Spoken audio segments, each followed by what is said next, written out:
doesn't it? Doesn't it really sound great? That camera audio. Isn't the camera audio awesome? That's the audio being recorded by the camera. It's a Canon M50 camera. I believe it's in stereo audio mode. Maybe it always is. I don't know. It's whatever it defaults to because I typically don't use it.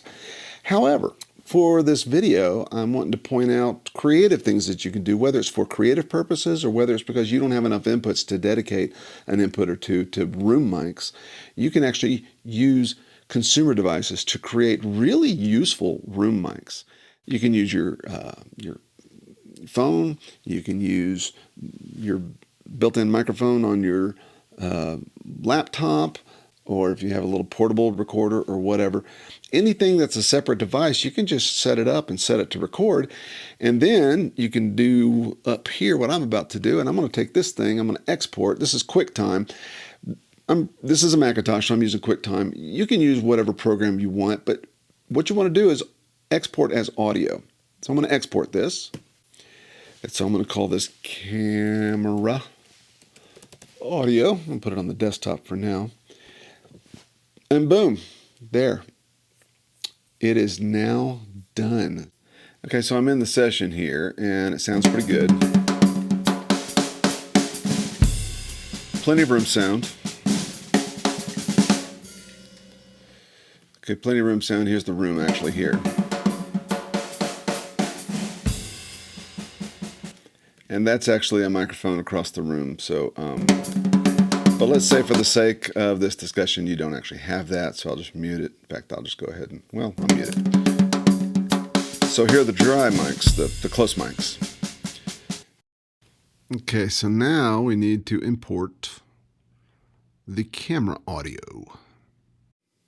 We're going to convert this. This, by the way, is an MP4. So it's kind of funny because it's not just 35 megabytes, and by the time I convert it, it's going to be way bigger. So I'll let it convert. And once that gets done processing, it's going to ask new track or clip. This is Pro Tools. It might be different in the DAW you're using. I'm going to do it as a new track, and so it's going to show up as camera audio here. Now, this is not going to line up, because I started rolling the camera before I started rolling the tape, so to speak. I know it's a hard disk, it's not tape. But I'm going to line this up here, basically. Chop off the front of the camera audio. And somewhere around here, I believe, it's probably where it's going to line up. Now I'm going to line it up with the room mic. Now you can do this a couple of ways. If you don't have a room mic, if you're doing this not for creative purposes, but basically just to have additional inputs over what you have on your interface, this is a great trick. If I was going to do that, I would probably line it up. I'd find a snare drum or something, something sharp, and I would line it up with the close snare mic, and then I would probably offset at 10 milliseconds, which would be like putting it across the room. So from a timing perspective, because it's not just the perspective of distance sonically, it's also the fact that it takes about, a few milliseconds or whatever to reach those mics across the room. So there's a time domain element to this as well. Because I actually have room mics across the room, I'm just going to use that to line it up. But you can just offset at 10 milliseconds, or if you want it to seem like a bigger room, you can offset at 20 milliseconds, offset it, whatever. But the offset's important for it to come across as a true room mic. All right, and I'm going to also go ahead and put this, because I've got all this stuff going through a drum bus. So I'm going to put it in the drum bus. So when I hit play here, it should be, yeah, pretty crazy loud. So let's get into some playing here.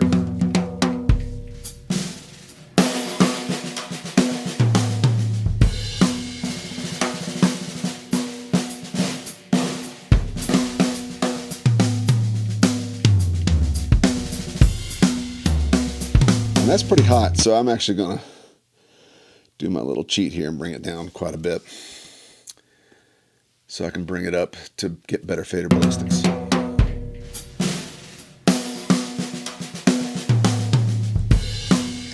And that right there actually sounds really good to me.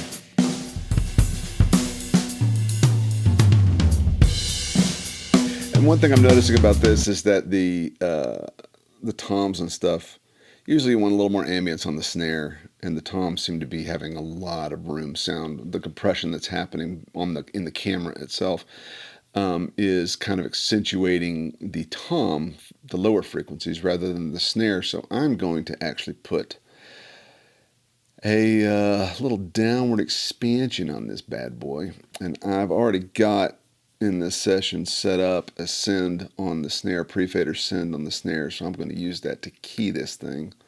Bus 24 key input, and pretty well the snare drum, the key is like 10 milliseconds away, so I'm actually gonna, I hope that makes sense.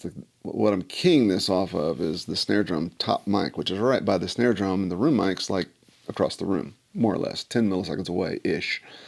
So what I'm going to do is basically give it an attack of like 10-ish milliseconds or so, and that should make it sound pretty good. By the time it opens, it should sound pretty natural, because if it opens immediately with the top snare mic, it can be weird. Maybe I'll just show you.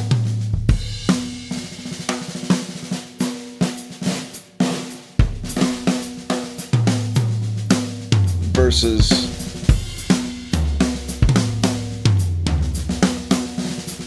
that feels more natural.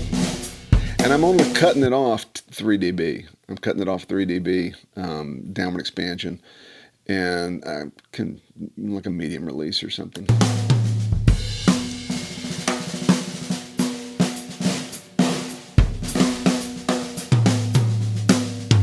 And that little bit of extra processing sort of makes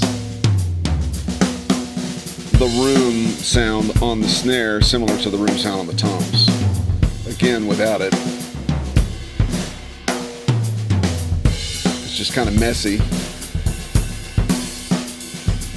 It sounds right on the snare, but it's too much on everything else. So putting this in kind of focuses it back on the snare a little. And that's without any, you know, EQ or any other kind of processing on the thing. So it's actually pretty cool to be kind of crappy sounding like that.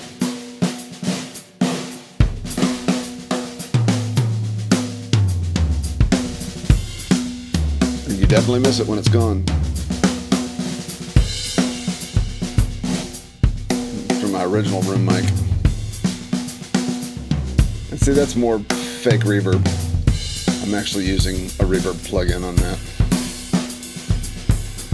So I like this. So I think I may actually use it for the mix. So that's it. You can use external devices with their own recording and then just import those tracks into your session to add additional microphones or a creative perspective because of the odd processing on those devices. But that's pretty much how you do it. I hope you found that useful. Go use it. Have fun. Thanks for watching this video. If you like this kind of stuff, please like and subscribe. I'm going to be churning out more content on a regular basis now, I believe. Thank you.